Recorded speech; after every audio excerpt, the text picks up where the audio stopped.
Hi, I'm Lisa Anderson, president of APIX Inland Empire, also known as ASCM, the Association for Supply Chain Management. And I'm also president of LMA Consulting Group and sponsor of this webinar series.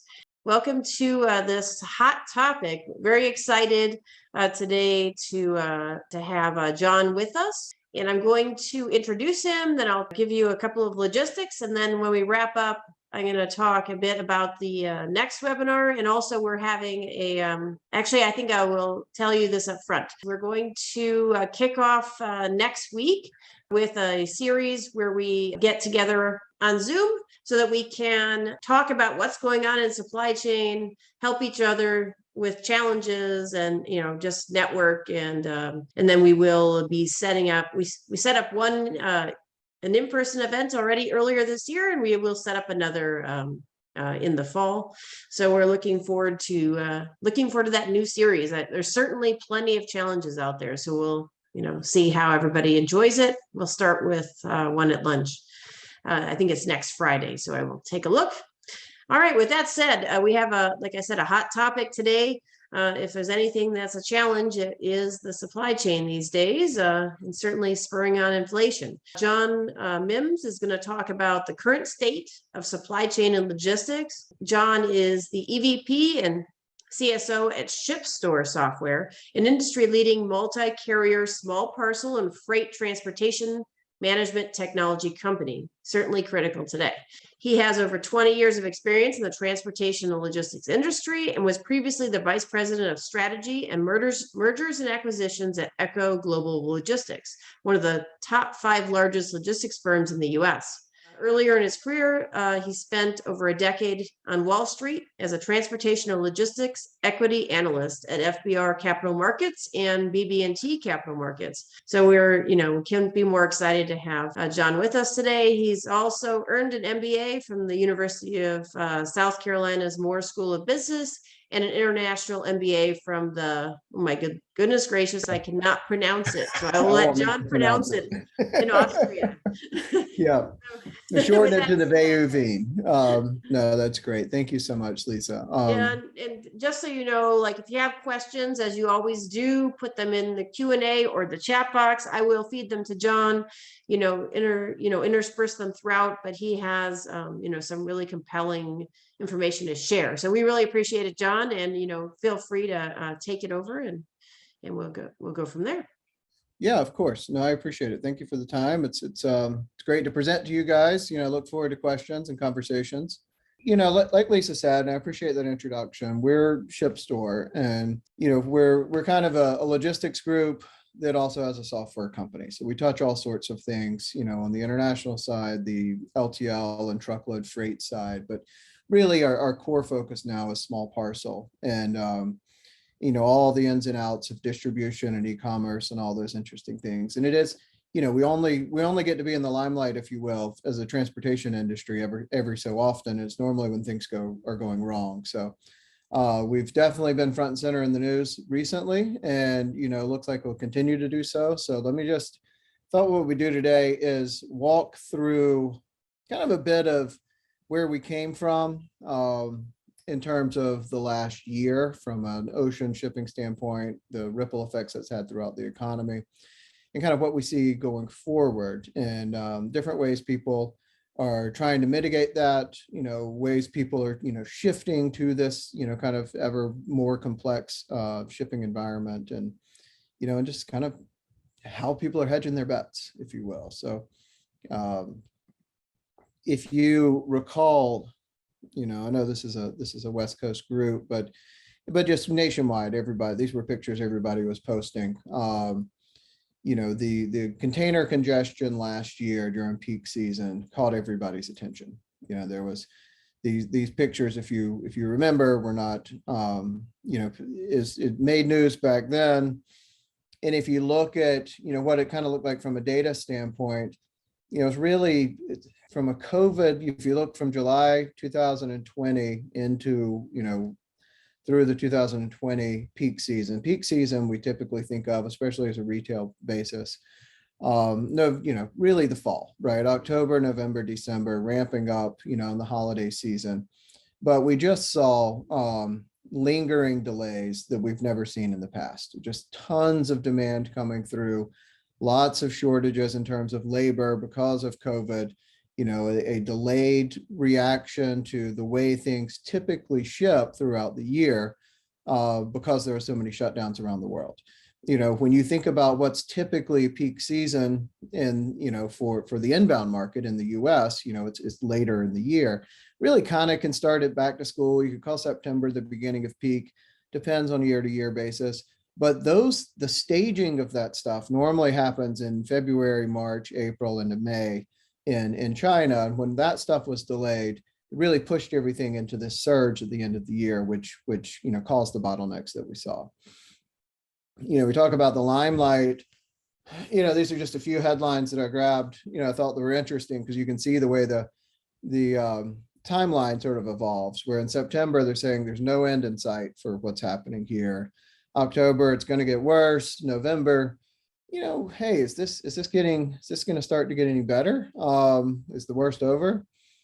And you see here too, which came along with, the overall just headlines and disruptions, or what was happening from a pricing standpoint. Peak season typically sees a surge in spot prices for international shipping. That shouldn't come as any surprise to anyone. It's a supply and demand economic factor. But when you compare historical prices and the rise in prices from 2020 to 2022, you're really just at absolutely unprecedented levels, where these are, the Shanghai to Europe and the Shanghai to the West Coast of America pricing, on a rolling average basis, you're rarely over $3,000 on a wholesale basis for a container. And now these benchmarks, are at $8,000, $9,000. So this has been, dramatic shift, which is impacting, the inflation, the cost of goods. I mean, I'm not going to blame everything that's happening in inflation on shipping costs, but this is certainly a contributor where, things are just more expensive. It has to be passed on. And, that's obviously had a big ripple, a big impact on the market. Ironically, though, despite the congestion, despite the issues, we're at record levels of imports, which is a big positive for the economy. Where you've seen these are, there's seasonal little dips in these numbers over the years. This goes from 1988 all the way to the present. And, month in, month out, our highs are higher than, ever before. In the last couple of years, you've seen more throughput ever through the Port of LA and Port of Long Beach. This one's only Long Beach, but it's, speaks well to, despite the headlines and despite all the issues people talk about, really seeing a lot of throughput, which ultimately, it's a glimmer of hope, right? It's a silver lining. It's been painful, but things are moving through. We're starting to hear more anecdotal cases of some goods starting to arrive. Things are getting a little bit easier. Lumber prices are coming down, that sort of stuff. So, the system's working. It's just had a really big backlog. Kind of to that point, I showed this picture again. This was last year during peak, we're not in a peak period now. This is today. I actually took this screenshot of a tracker that I use just about an hour ago before this presentation, specifically for this. And there's different, the different colors mean different things. Green is a container ship, red is a tanker. The ones that look like boats are boats that are in motion, looks like a little arrow, and the circles are boats that are at anchor. So you've got some tankers at anchor. Obviously, fuel is a really big issue. That's playing a part in that market. But there's really only about 4 or 5 container ships at anchor right now, and that's normal. That's symptomatic. I mean, that's showing just a regular staging. Boats are going into the port of Long Beach in LA. This is showing both of them. They're getting unloaded on time. These other ships are not waiting that long. So that's a pretty good sign. If you've followed any kind of LinkedIn pictures and seen this big blow up, it's a little bit of a meme. It's a little misleading. This is the picture people have been posting about Shanghai for a while, showing all the congestion. It's noisy because there's a lot of ships that move through that channel all the time anyway. But if you strip back all the noise and you see all the container ships that are currently at anchor, it is an alarming number. There's a lot of boats that are sitting there anchored. this slide, again, it shows tankers, it shows pleasure boats, personal watercraft. Those are the, or just passenger watercraft. Those are the pink ones. The red ones are the tankers, a lot of boats moving, but again, a lot of backlog of stuff that still needs to be filled. I was reading just recently that Shanghai, they've lifted their COVID restrictions, and operations on the port were generally back to normal beginning June 1st. But still, there's a lot of stuff to move through. And that comment that I made earlier about the staging of goods that come over here, to the US and into Europe. And you think of like back to school is a really good example, because those goods need to be on the shelves in August and September. And, those are the types of things that are not, they're not going to show up in time. Right. So, and those are the things that are concerning, because you have all this leftover inventory that, that may or may not hit shelves when people need it. Just one more illustration. This is Ningbo, the second biggest port in Shanghai, behind Shanghai. The bottleneck is worse here.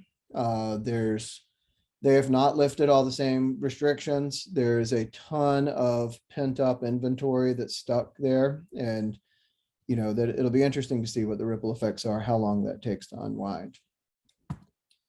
You can't say anything without showing it on a graph. So just to kind of reiterate the points that these maps show, this shows from 2016 to 2022 port congestion in LA and Long Beach together, which obviously you saw the big spikes.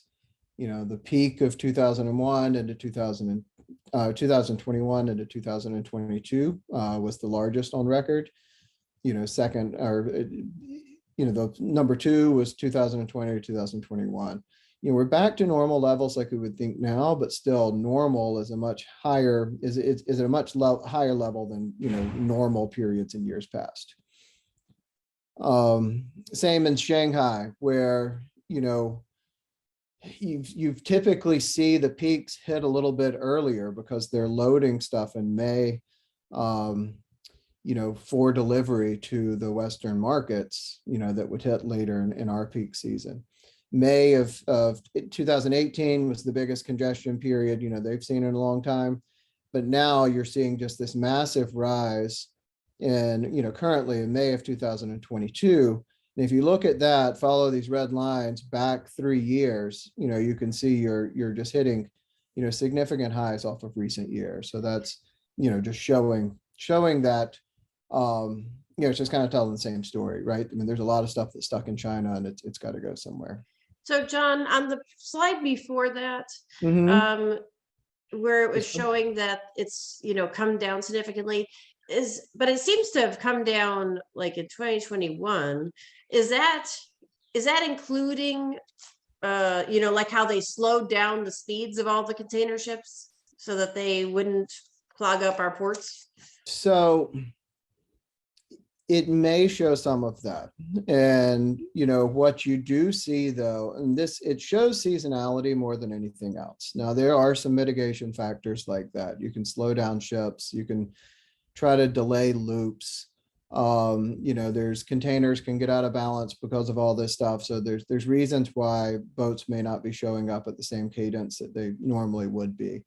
But outside of all of that, May is supposed to be, one of the slowest periods, and seasonally that's typically been the case. It's hard to see on these because the scale gets so thrown off on this particular graph.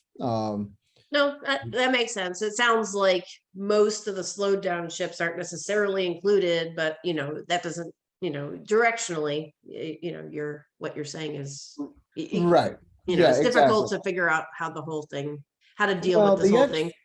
Exactly. The piece that we don't know that is really interesting is, you're starting to see this little bit of a trough here. You're seeing this, this kind of level of resistance, if you will, down here at kind of 300,000 TEUs in port. Do you ever drop back down? I mean, it would seem very unlikely you would drop down to these normal levels of throughput that you've seen in prior years, from the levels we're here now. So, this is a relative improvement over, 700,000 TEUs in port, or 90 container ships, we're about trending the same way. So, yes, it's better than it was in peak, but we're still at alarmingly high levels. So it's, we're kind of off the red line, but we're still running at 5,000 RPMs. Yeah, so we're very busy here, and then there's like a tsunami coming because of the Shanghai one, is what you're Yes. saying. Exactly. And there's a couple of slides. I mean, I've touched on some of this, so I'll just say it quickly. The COVID restrictions, like I said, they're kind of back to normal as of June 1st. Ningbo, you're not seeing that yet. What's interesting on, this 6 months worth of inventory that's been tied up that I mentioned before is I was reading a report recently about the interest carrying cost tied to that. You've got inventory sitting on the water. It's been there a long time. Running some basic math on the market, some associates, friends at Project 44 estimated that there was a $321 million interest rate bill associated with congestion last year. And now that you've got interest rates rising, you have an even bigger backlog this year. It could be 600 million plus in terms of just the interest payments on these delayed shipments. So that's going to have an impact. We talked about inflation on the pricing before. That's certainly going to weigh in as well. And like I said before, we don't really know how bad this is going to play out because things are not getting loaded like they should to get here in the fall for all of the holiday and all the consumerism and all the things that make people happy. So it'll be interesting to watch. But Lisa, to your point, on this, the same thing the data shows in terms of throughput. This is a year over year pricing analysis of Shanghai to Los Angeles now, where, back in 2021, you saw this massive rise up to, the index is up here around 13,000. But in April, it was below 5,000. So we're coming into April into May, and this is a little bit dated now, but this is just the chart I have. You're entering May already at $8,700. So if you were to see this same, trajectory, we could see these things, approaching $20,000 on an index basis this year. So we'll see what comes, but that's certainly within the realm of possibilities.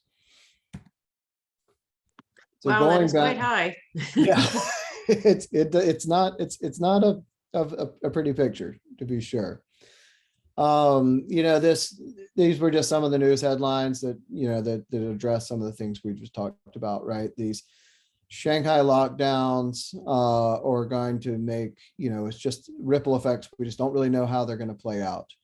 The end of the global supply chain as we know it. And that's one of the big pieces too that we can talk about, and I'm not a real economist, so I didn't include this stuff in here, but this whole concept of decoupling, which you may have heard of, you may know a little bit about, I've heard of it, know a little bit about it. I'm not an expert in any way, but you look at the impacts that this year has had, the last couple of years, you look at trade wars, you look at, it's really been going on for almost a decade, how, the whole, almost since the post-war era, since World War II, you've had this push towards more globalization, and now that's starting to claw back a little bit, where people want to decouple, growth in China with growth in the U.S., and there's more of a push for nearshoring and nationalization of production. People don't like the fact, all of those charts and the delays that we've seen and the cost pressures we've seen on the ocean side. So the long term, kind of the 10 to 20 year outlook of how this all plays out, once we get through this period, it's going to be really, really interesting to watch. I mean, I don't have a great crystal ball to say exactly where it's going to go, but it'll definitely be interesting.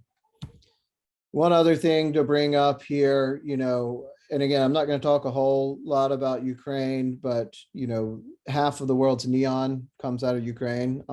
Every semiconductor needs neon in it. So, a Tesla or any of the automatic, not just self-driving cars, but any modern car has thousands of semiconductors and chips in them today that are, all need this neon.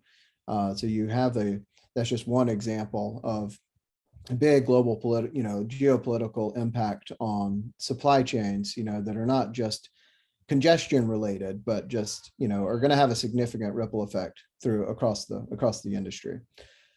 There's also a massive longshoreman, labor agreement that's coming up for renewal this year in the next couple of months. And their biggest leverage point has always been work slowdowns, and all out strikes and work stoppages, which could have a major impact this year going into this fall.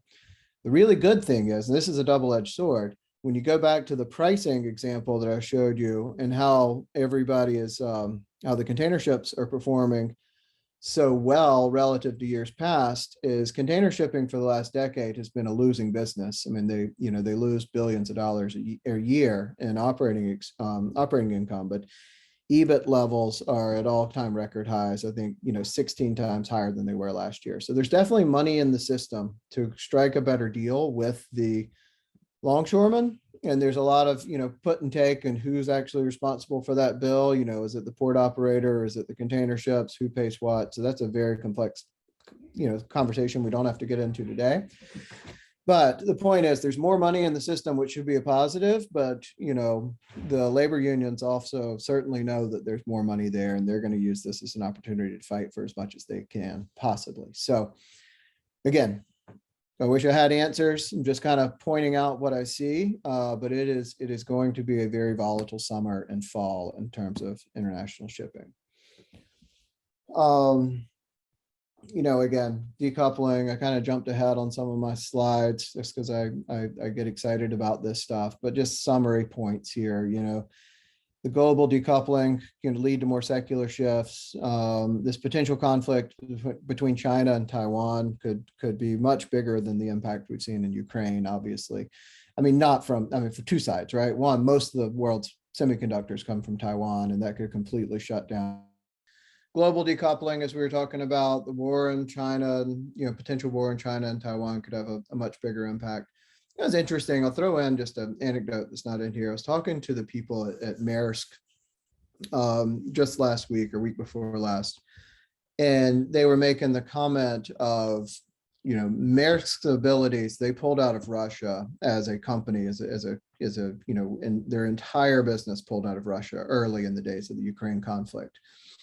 And, they thought it was the right thing to do. They support their, and all of those good things, and their point was, companies in some ways, because the geopolitical side, there's so much of the political conflict that limits what the US can do without causing some ripple effect in terms of launching a world war, that companies can act quicker than countries can in a lot of instances here. So as it relates to China and Taiwan, that is one potential threat that's out there that may hopefully stave off, some kind of conflict there that could grow into something else, is if someone like Maersk was to make a stand and say, we're not going to do business in China if you go to war in Taiwan. I mean, Maersk represents 25% of the containers going out of China. Don't know it'll come to that. Don't know what's going to come next. Obviously, we would be in a much better place without a war over there, and be much happier without a full-scale global war. But it's definitely something we're all keeping our eyes on, and hopefully someone like Maersk can tip that scale a little bit.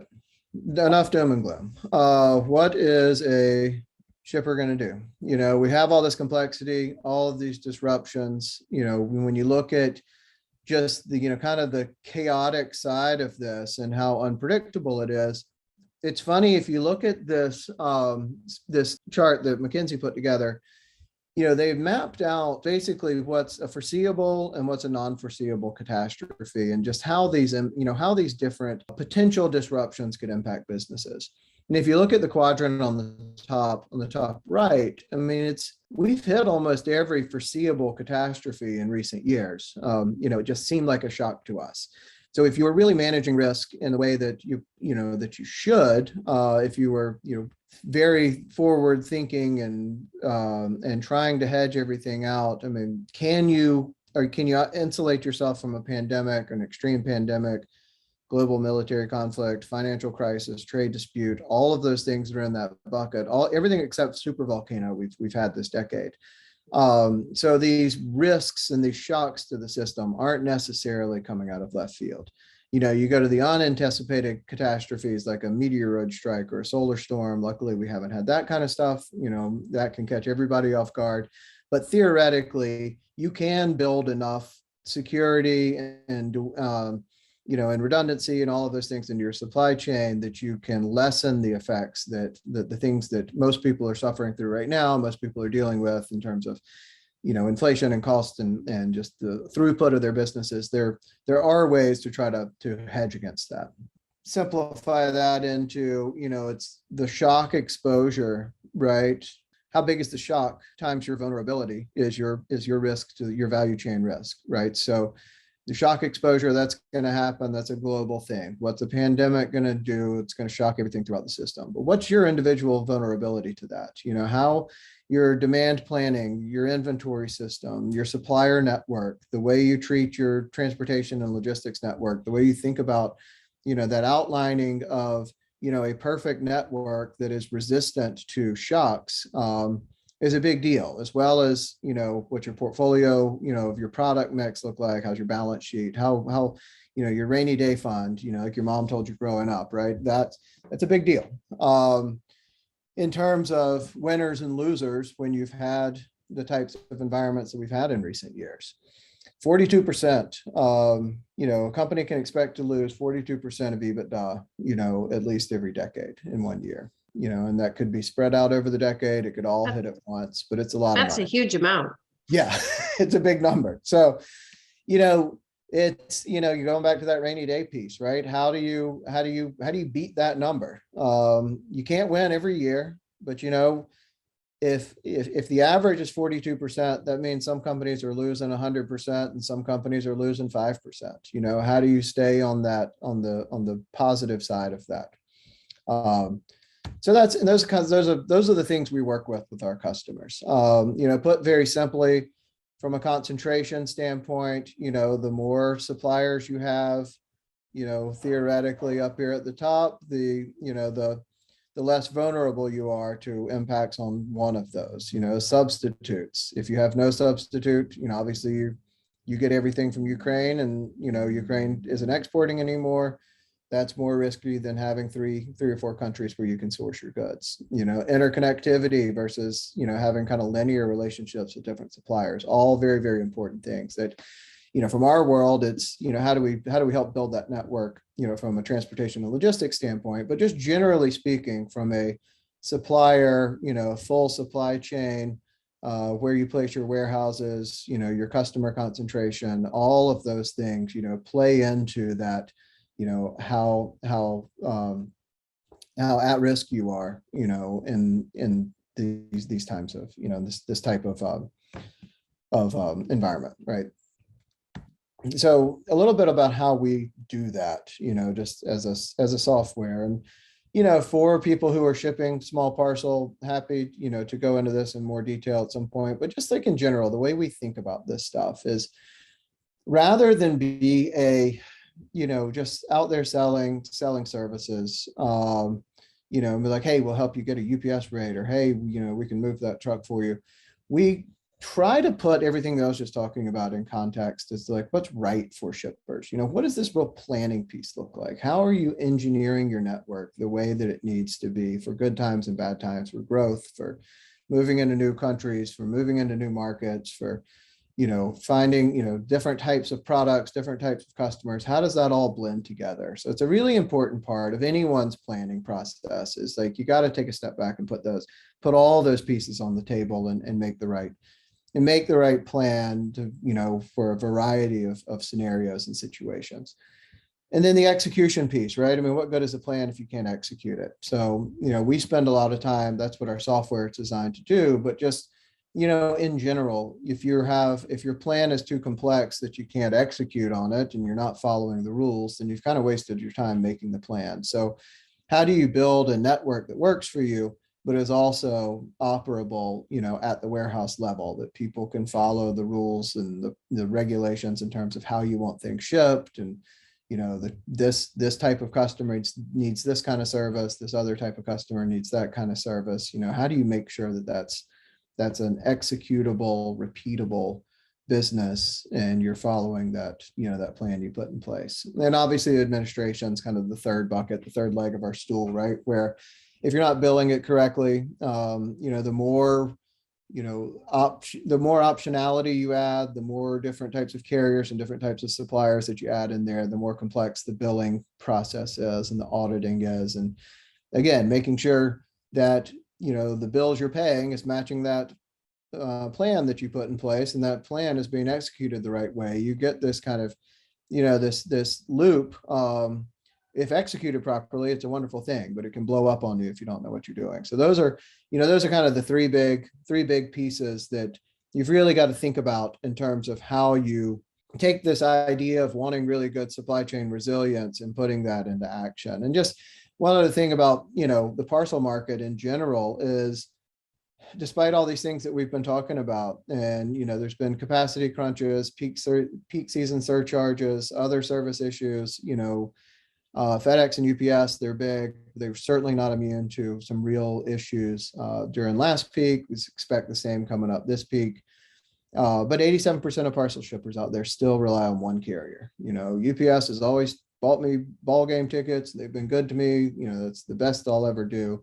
And really, we come at it a very different way, where we say, let's figure out what your customers need and what you need to serve your customers. And then we can just build a complete network of carriers that, it's not what is UPS's overnight rate versus FedEx's overnight rate. It is, let's look at transit time optimization and find the best carrier that can get things in this market in one day. And that's going to be different if you're going, one state over versus across the country versus into another country. So just build a transit time sort of map. What's your 1 day, so 2 day service look like, your 3 to 4 or 5 to 7, whatever the case may be. But really dialing in kind of what's perfect for what you need versus what you're being sold. And that's kind of a different way. I mean, I think there's a lot of progressive thinkers in broader supply chain piece, that have been trying to pull that sort of thinking together, but it's a relatively new approach to the parcel industry, which, we just really, really enjoy doing. The two big goals is right down here on the bottom. We're trying to reduce parcel spend, and everybody is. And really, you're just trying to hedge against disruptions, and that can be as important as anything else. Again, sticking with parcel, explosive growth. This has been, I can show you some numbers here in a second, but you look at the three big influences, which we've touched on throughout these slides, is, supply chain disruptions and inventory shortages have, obviously impacted the way things are moving. Secular shifts, some of this nearshoring, moving of warehouses, et cetera. Then the growth in e-commerce and e-commerce returns. Again, a secular shift is patterns are changing just with more internet buying, behavior. Amazon has pushed a lot of that, but the pandemic obviously really accelerated that. These numbers are still a little bit dated. It's hard to get industry numbers out. So this is still 2020 is the best that we have that's reported in this format. But just, if you don't see this every day, like I do, it's just amazing how big the parcel industry is. You're talking about 55 million parcels a day in 2020, 640 parcels per second. This is just in the US. It's a 37% increase over 2019 with these last numbers reported.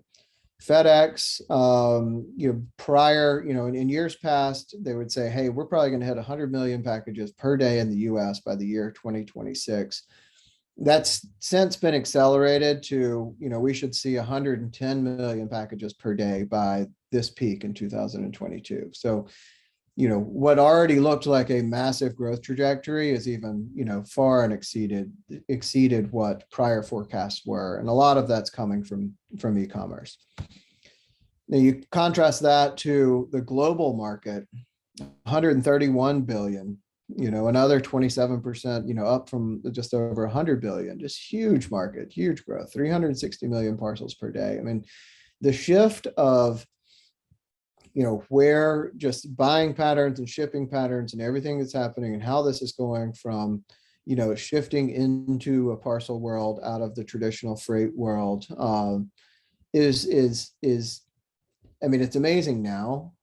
It's, we live and breathe it. I love it, but it's something that's going to be very interesting as it develops over time, because buying patterns, you know, that's a secular shift that could, that should continue. I mean, driving to the store when it's so easy to order stuff, having the agility of smaller lot sizes and shipments, all of this stuff is, these are patterns, these are customer patterns that don't go away. I mean, it's much more efficient this way, and people love it. So, expect to see the same kind of growth, 500 million per day by 2023. So, if parcel is not a very significant part of your supply chain now, or if it's a growing piece, it's something to really, really pay attention to. As we've seen across the board, parcel rates have gone up significantly. And looking back in 2021, these are yearly averages, but still a 7% increase on both UPS and FedEx across the board was, the highest seen in many years. Expect that to continue to climb.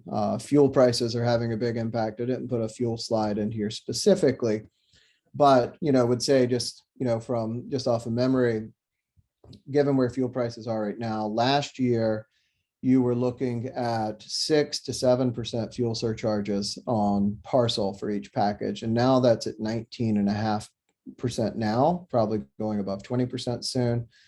LTL, in the truckload market, in the trucking market, the less than truckload market, LTL, fuel surcharges last year were around 17 to 18% per pallet. And now they're over, depends on the carrier, but in the 35 to 45% range. So fuel is having a massive impact on rates. So you expect to see rates continue to drift higher. Transportation costs are going to continue to drift higher. And so, what do you do as a shipper, as a user of transportation services? You can't control the price of fuel, but you can control the price of what your base rates are with carriers. And so that again goes back to being stuck with one carrier who's putting in, a 7% increase, and then fuel's being added on top of that, to using multiple carriers where you've got a little bit more negotiating power. Use some regionals, some non-traditional carriers where, if you look at this FedEx home delivery, the total average $13 last year. Some regional carrier that fits your market may be able to do that for $6 or $7. Still going to pay the fuel, but you're down, you're about half of where you would be using a national carrier. So that's an option we've been pushing people towards dramatically. So it looks like they've been pretty consistent at 5% increase until last year. Right. And they publish, both FedEx and UPS publish annual GRIs, general rate increases every year that are generally 4 to 5 to 6%. But you started to see the inflation really creep in. I think the GRI last year was the highest in 12 years. And, they won't publish again until January, but if things stay the same, like we've seen, then, I'd expect that to continue to drift higher. Yep. This is just a fun chart. It's a little dated. It goes back to 2020, but it's interesting to show, typically, freight, which is shown by the green line, the Cass freight index, GDP, which are the columns, and parcel growth, more or less trended together. But when the pandemic hit, freight went with the economy and parcel shot through the roof. And we've seen, that pattern tend to continue. It's been a little, economic resilient in the fact that parcels just continuing to grow regardless of what the economic environment actually doing as a whole. Speaking just again to, some of the, the disruptions and the capacity issues, we saw this as again a 2020 thing. It was worse in 2021, but peak parcel demand is going to exceed capacity by 4.7 million shipments. That was closer to 6 million last year. I mean, that's per day. So that means 6 million packages aren't being picked up. When UPS and FedEx go out and have the conversation with high volume shippers that say, I know you're going to you need to ship 60,000 packages today. I can pick up 20,000 and that's it. And then people are scrambling for that extra 40,000. Last year, one of our large customers, big retailer on the West Coast, we were having to broker 20 to 25 full truckloads every day just to pick up parcels out of their warehouse and get them to their parcel, network provider, because the carrier couldn't find enough trucks to go pick up the packages. So there was like small bottlenecks all over the place. We were able to solve that one, but it's amazing how, when capacity is all tight anyway, and then the demand keeps coming, just how snarled up the system can be. So I want to talk just a bit about how e-commerce is playing a role in here as well, and then we can just kind of wrap it up with any questions. But you've seen since 1999, I mean, growth of e-commerce as a percentage of retail sales. It went from basically non-existent, it's the little orange parts here at the very tip, to a pretty significant part of retail. Now, retail sales still includes, durable goods and cars and all of that kind of stuff. So it's, and malls and stores and Walmart and all of those things aren't just going to suddenly go away. But from a share percentage, it's interesting how much, e-commerce is continuing to play a bigger and bigger role. Had a bit of a spike in 2020 around the pandemic, and that's come back as more stores have opened back up, brick and mortar stores have opened back up, but still a significant share relative to years past. And this is one of the things that I think is a big secular driver here that we keep an eye on is, it's the future of retailing, where you have storerooms, you have kind of like showrooms as stores, but a lot of the goods are actually ordered online. So you go and look at something, you decide you want to buy it, it is shipped to your house. You have a lot of the omni-channel distribution stuff where, you may go to a J. Crew or whatever to get this particular shirt. They don't have your size in stock, but they send it by parcel from another store directly to your house. And just incorporating that flexibility is just inherent to, it's just part of, the future of retailing. And, I think it's a really good balance between traditional brick and mortar and e-commerce. Returns. So, e-commerce has been growing like crazy, which is all great. But if you look at, the tops of these columns, the dark here, and well, that's percentage of online sales versus total retail sales. But if you look over here, if that e-commerce sales was 223 billion, those are approximately $66 billion worth of returns. This is going to be one of the biggest issues to solve in the years to come, is how you deal with returns. People are, that's a buying pattern, right? Zappos has made that famous. You buy 4 pairs of shoes because you want to try them on in your house, knowing you're going to send 3 of them back. They've done a pretty good job of being able to put those shoes right back in inventory.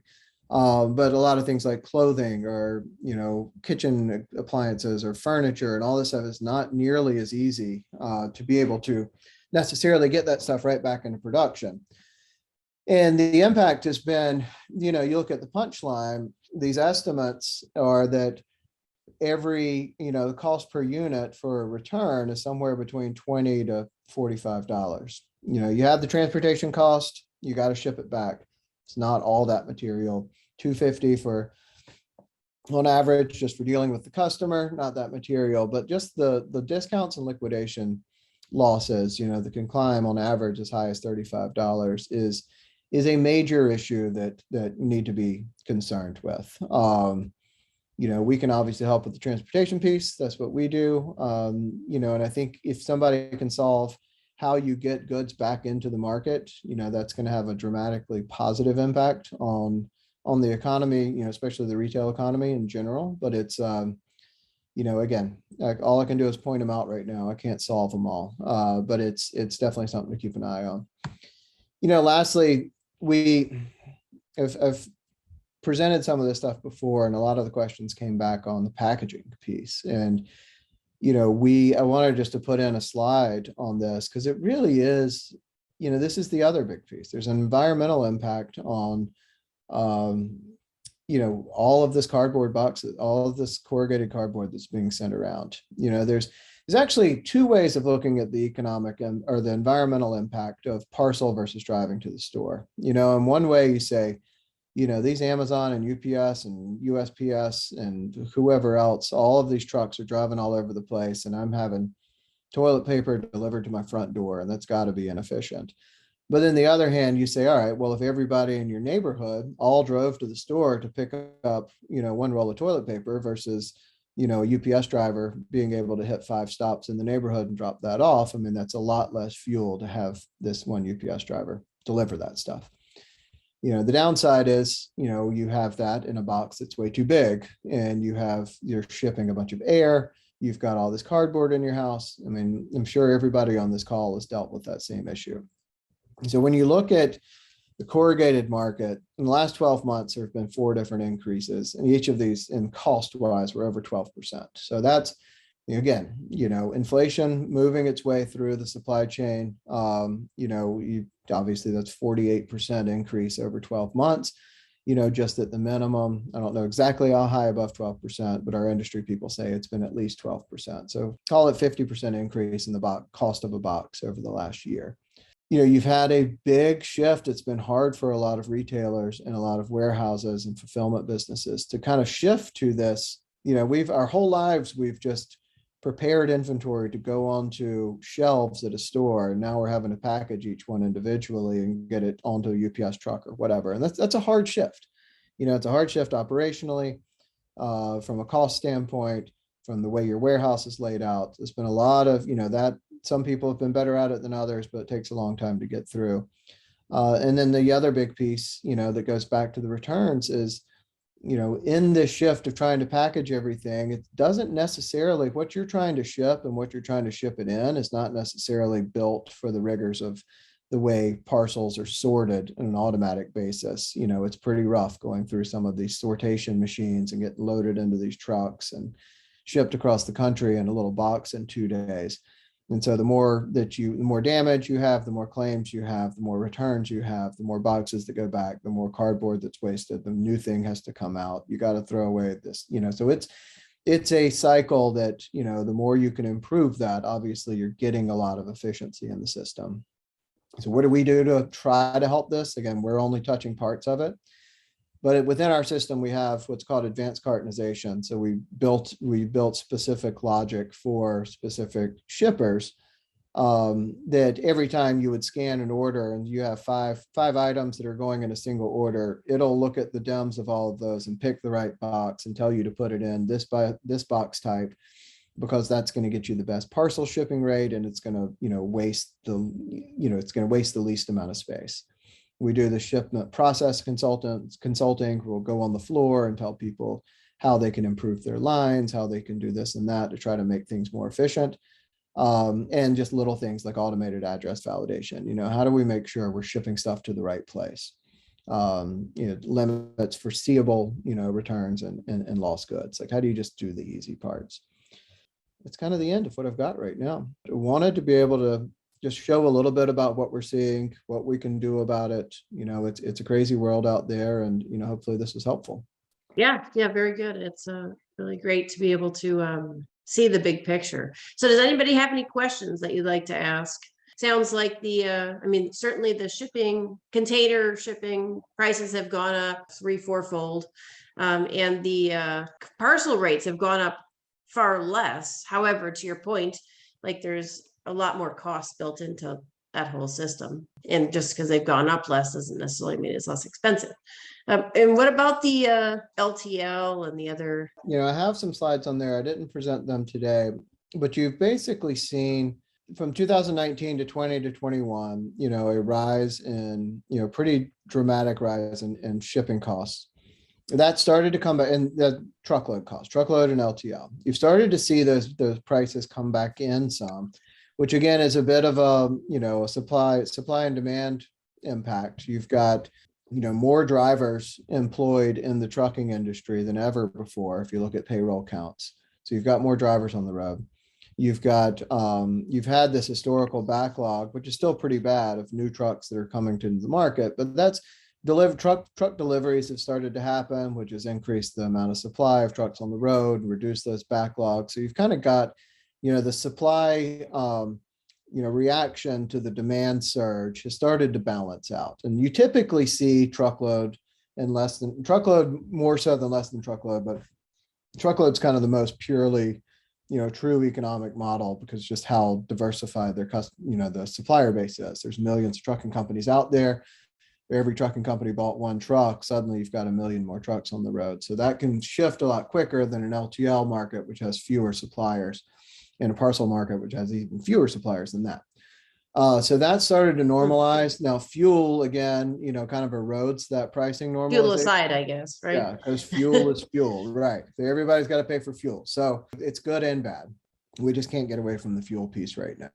No, that's really helpful. So basically what I take away from that is that the truckload rates have pretty much normalized with the exception of fuel, and LTL is also, but there's fewer of them, so it's not as normalized yet. Right, exactly. And, with Parcel, you can't, there's a little more competition than there ever has been in the past. Because of the duopoly that's always existed between FedEx and UPS, they've always been a little more hesitant to play market pricing. They publish their rate increases, and they generally hold to those rate increases. And then their only levers for raising prices are surcharges. So you get locked into a rate, but then they could throw a $3 peak season surcharge on you per box, which is very impactful, but that's kind of an across the industry thing. Whereas truckload and LTL are moving with the market every day, those prices could change. All right. Yeah, very good. I think you did a great job, because I don't see any other questions yet, but I've had several comments about that they found the information valuable. And it's definitely good to see where we are, because we have to be thinking, sounds like we need to be thinking ahead, especially with the tsunami coming from China. It's not as though we're out of the last supply chain disrupted situation. And that's beside wars and chips, etc. Yeah, whatever could be coming next. No, and it's great. Right. Hopefully this was helpful. Yep. No, very much any other so. questions, that'd be great. But we appreciate it, and we very much appreciate it. And for the attendees, we're gonna, as I said earlier, we're gonna do next week. We're gonna start some internal networking and chatting about what's going on in the manufacturing and supply chain industries, and see if we can help each other. And then we'll do we're going to have another panel discussion on like inflation, deflation, what we can do to navigate it in a little bit at the end of June. Thank you very much. And we will be posting this in our archives as well. And thank you, John. I very much appreciate it. absolutely. Thank you guys. Have a great weekend.